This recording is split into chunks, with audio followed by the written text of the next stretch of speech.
영호남을 잇는 달빛 내륙철도 건설이 또 무산 위기에 놓였습니다. 지역에선 균형 발전 차원에서 접근해달라며 정부 설득에 나섰습니다.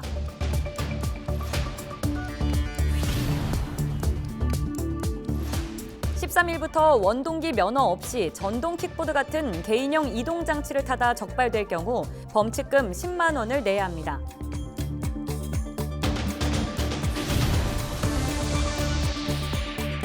경주의 한 마을에서 발전기금으로 짓던 건물이 건설사 부도로 중단됐습니다. 어떤 일인지 살펴봅니다.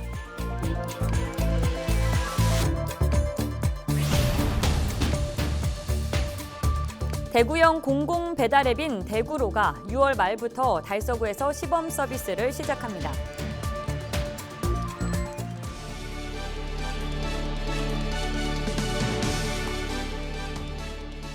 여러분 안녕하십니까? 헬로티비 대구 경북뉴스입니다. 원전 인근 마을에는 발전기금 명목으로 해마다 많은 돈이 지원되는데요. 경주의 한 마을에서 이 지원금으로 임대 사업을 하려다 건설사 부도로 중단이 됐는데 미심쩍은 부분이 많습니다. 박은경 기자가 단독 보도합니다. 월성 원전과 인접한 경주 나산리. 마을 입구엔 짓담한 건물 3동이 3년째 방치돼 있습니다. 지난 2017년 마을회가 한수원에서 받은 발전기금 27여여 원으로 빌라를 지어 임대 사업을 벌이려다 건설사가 부도를 낸 겁니다. 그냥 농성을 있는 사람이니까 누가 한 사람이 그냥 하다 일하면 그냥 목숨 큰 거든지 하다 가면 아무 얼마 있는 거라 그러면 산승 비슷하게 그냥 이렇게 해가지고 일사람 주민들 동의를 한 거지 어떻게 보면 마음 모여가지고 했는데 이게 결국은 이게 뭐냐면은 이게 숫자를 어째가지고 어떤 식으로 해가 이게 연결되고 이런 거는 모르겠는데 어떻게 해야 이거는. 당시 공사를 진행했던 업체 대표는 종합건설면허조차 없는 인테리어 업체였습니다. 통상 공사 진행 정도에 따라 주는 중도금도 초기에 이미 97%나 지급됐습니다. 주민들은 업체 대표가 임대 사업을 추진한 마을 관계자와 친인척 관계라 가능했던 일이라고 말합니다. 때문에 공사가 중단된 이후에도 마을회가 해결은커녕 오히려 숨기기에만 급급했다는 겁니다. 마을 전체가 집성촌으로 이루어진 데다 대부분 고령층이다 보니 서로 얼굴을 붉혀봤자 좋을 게 없다는 인식도 한몫 거들었습니다. 우리는 고소를 안 한다. 만약에 신문사나 어디 기자들이 와서 언론에서 와서 이 공사에 대해서 물으면은 부도난 게 아니다. 우리가 잠깐 보류해놨지. 우리가 지금 공사를 계속 하고 있으니까 잘못된 거 없다고 그렇게 얘기를 해야 된다. 계속 숨겼어요. 완공까지는 10억 원이 더 필요한 상황. 짓는다 해도 수익성 역시 의문입니다. 몇몇 주민이 업체 대표 등 관계자를 고소하긴 했지만 해결 기미는 보이지 않는 가운데 마을 발전기금에 대한 투명한 감시 체계 마련이 시급해 보입니다. 헬로티비 뉴스 박은경입니다. 영호남을 잇는 달빛 내륙철도를 놓기 위해 오랜 시간 함께 힘을 모아온 대구와 광주. 하지만 1에서 3차에 이어 이번 4차 국가철도망 구축 계획에서도 달빛 내륙철도가 빠지면서 4번째 도전마저 고배를 마실 위기에 놓였는데요. 지역에서는 지역 균형 발전을 앞세우며 정부를 설득하고 있는데 결정을 뒤집을 수 있을지는 미지수입니다. 권미경 기자입니다.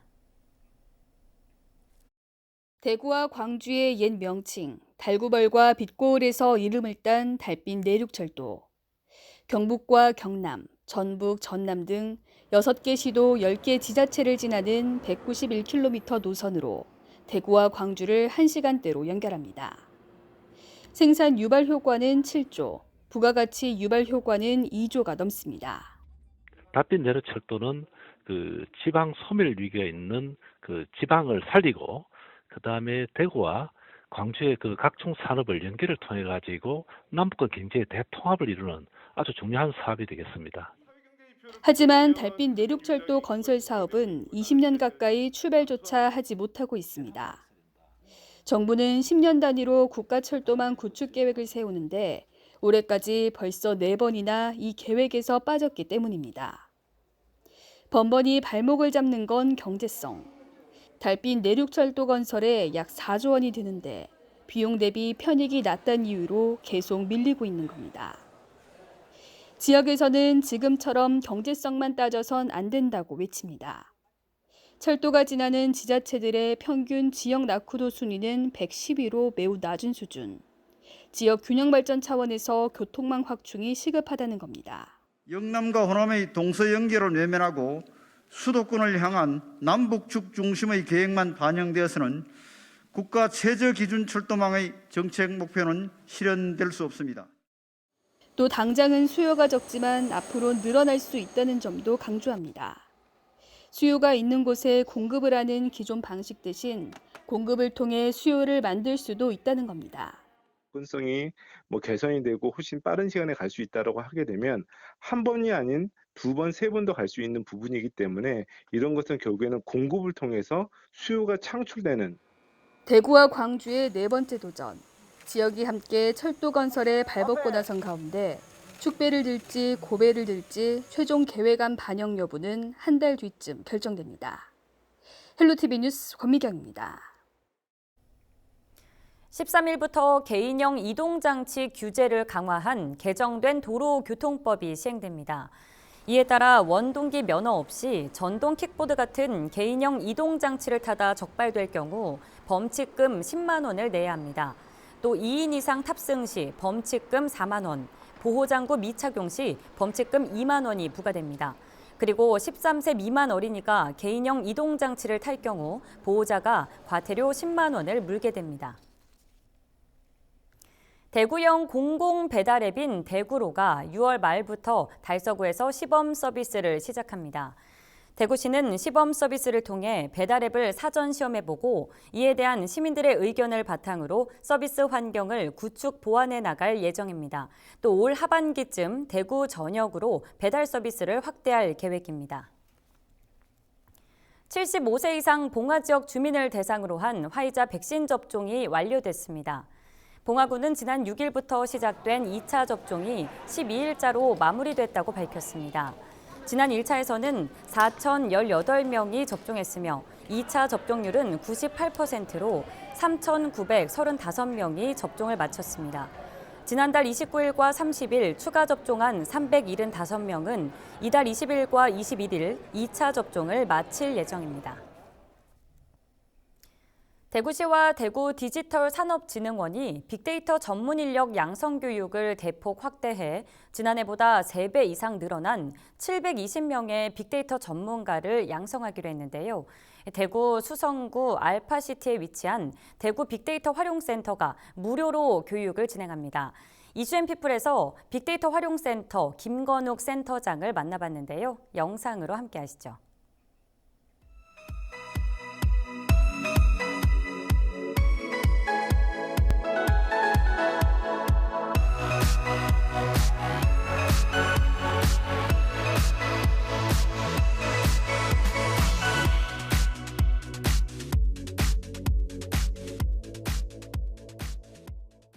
대구 빅데이터 활용센터는 스마트시티 실증 단지인 수성 알파시티 내에 위치하고 있으며 2019년부터 시민과 기업 종사자분들을 대상으로 데이터 분석, 컨설팅 지원을 수행하고 있습니다. 작년과 같은 경우에는 코로나임에도 불구하고 이용객들이 약 한 1,000여 명 정도 이용을 하셨습니다. 대구 빅데이터 활용센터의 경우 크게 사업이 3가지로 나누어집니다. 첫 번째는 빅데이터 분석 인프라를 개방해서 시민들이라든지 기업 종사자분들이 방문을 하시면 저희가 데이터 분석을 도와드리고 그 전 단계에서 컨설팅을 저희가 또 지원을 하는 역할이 있고요. 두 번째는 이제 빅데이터 특강이라든지 세미나와 같이 저희가 정기적으로 진행을 하고 있습니다. 이런 특강을 통해서 지역의 빅데이터 생태계를 조성하는 일이 두 번째라고 할 수 있습니다. 그리고 이제 세 번째는 지역의 그 공공기관이라든지 지자체에 데이터들이 많이 산재되어 있는데요.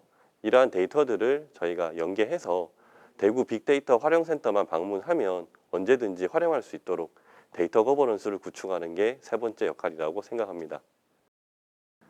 작년 경북대학교 사회과학 사회과학대학과 대구 빅데이터 활용센터가 빅데이터 업무 협약을 체결을 했습니다. 그래서 사회과학대학 학생들이 저희 센터로 짧게는 2개월, 길게는 6개월 동안 방문을 하면 저희가 자체적인 데이터 분석 교육을 실시하고 그리고 센터에서 수행하고 있는 프로젝트를 함께 진행을 합니다. 그래서 통상적으로 프로젝트를 1개에서 2개 정도를 학생들이 직접 지역의 현안을 해결을 하고 수료를 하게 되는데요. 이러한 그 프로젝트 기반의 실습 과정을 통해서 지역 현안도 해결하고 그리고 데이터 분석 경험도 쌓을 수 있는 그런 좋은 기회라고 할 수가 있고요. 최근에 대구시 공공도서관 도서 추천 시스템을 저희가 학생들과 함께 개발을 했습니다. 그래서 대구시 공공도서관 사이트에 접속하시면 학생들과 그리고 대구 빅데이터 활용센터에서 만든 그런 추천 서비스를 시연할 수 있습니다. 저희가 이제 매년 지역의 빅데이터 실태조사라고 해서 설문조사를 진행을 하게 되는데요. 대다수의 소상공인들이랑 중소기업 종사자분들께서 빅데이터 수요가 높다고 항상 응답을 해주십니다. 근데 아직까지는 빅데이터를 활용하는 이용객들은 아직 대학생, 대학원생이 이제 주 계층인데요.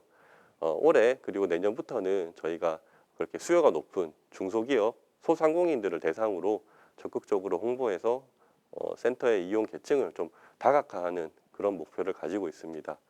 그리고 저희가 이제 19년도부터 지역에서 빅데이터 교육이라든지 인력 양성들을 중점적으로 하다 보니까 생태계는 조성됐는데 이 조성된 생태계 위에 많은 빅데이터 스타트업 기업들이 또 가시를 맺을 수 있도록 저희가 적극적으로 지원하도록 하겠습니다. 대구 빅데이터 활용센터를 통합 검색 엔진에서 검색을 하시면 다양한 정보들을 제공을 하고 있습니다. 그래서 세부적인 사항이라든지 소식이 궁금하시면 포털 사이트를 통해서 검색을 부탁드리겠습니다.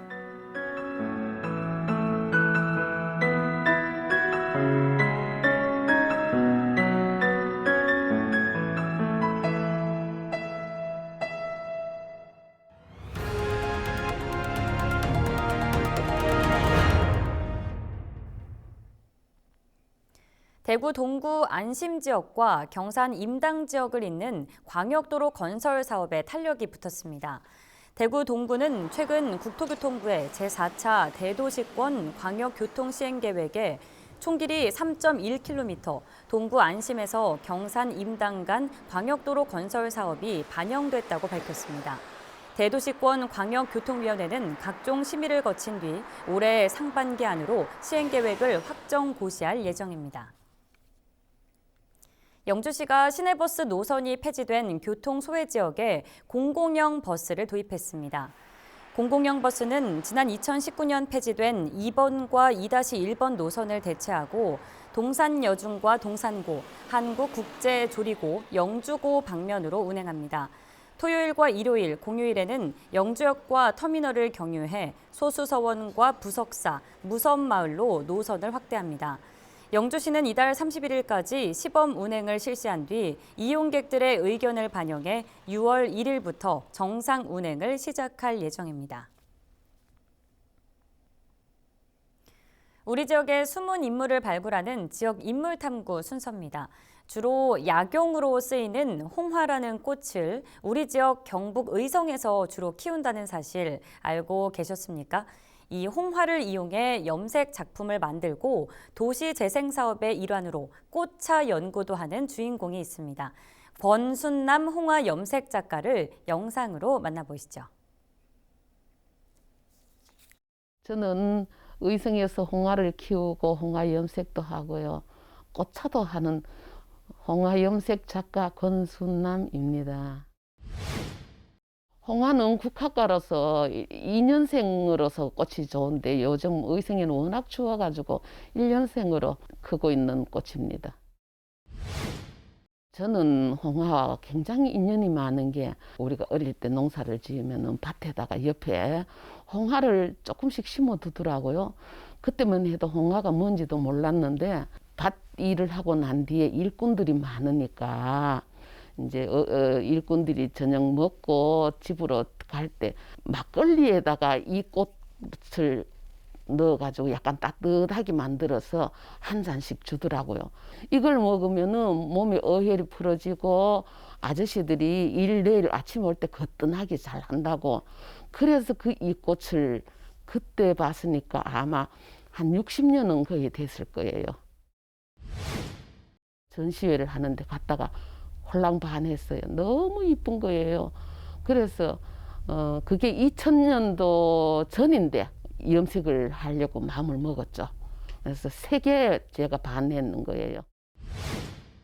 염색은요, 처음에는 이제 애벌로 우리가 할 때 천을 가지고 씻었다가 그 다음에 이제 모든 걸 이제 끓여서 이제 식혀가지고 거기에다가 우리가 홍화는 오미자가 꼭 산이 들어가야 돼요. 그래서 산을 넣고 염색을 하는 거죠.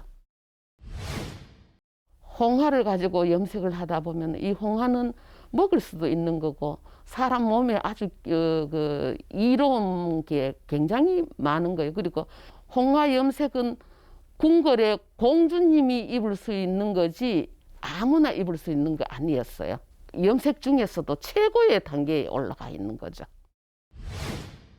예착이 가는 작품이라면 아마 그래도 프랑스 갔다 왔는 게 예착이 가는 거죠, 그죠?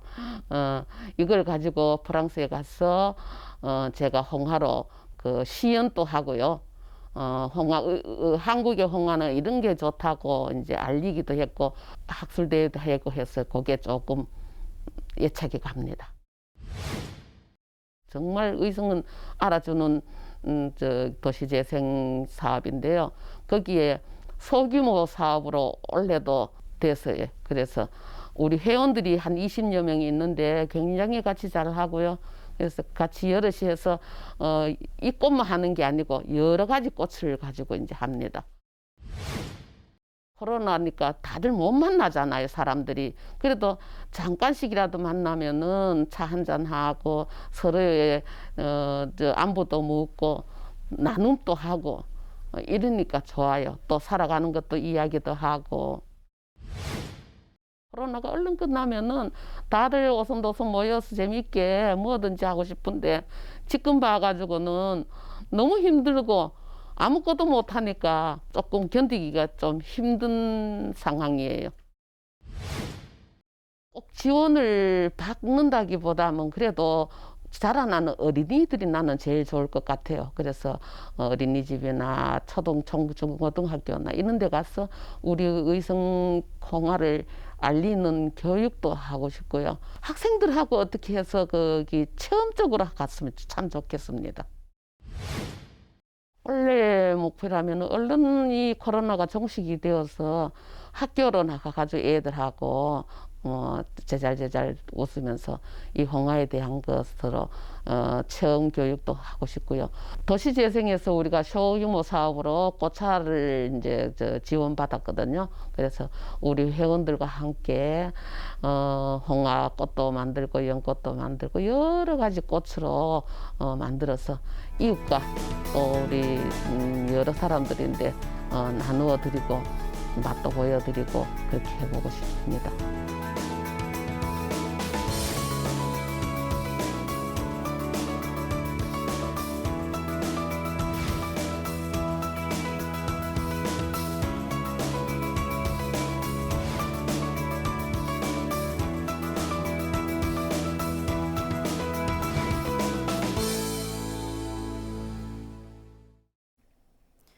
얼마 전 일부 지자체가 모든 외국인 노동자들에게 코로나 검사를 받으라는 행정명령을 내려 인권 침해 논란이 일었는데요.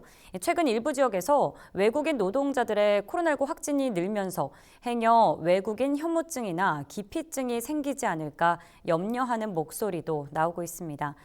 미국에서 아시아인을 상대로 한 묻지마 증오 범죄를 보고 참 어이가 없다고 생각했는데 설마 우리나라에서 그런 일은 없어야겠죠? 뉴스 마칩니다. 고맙습니다.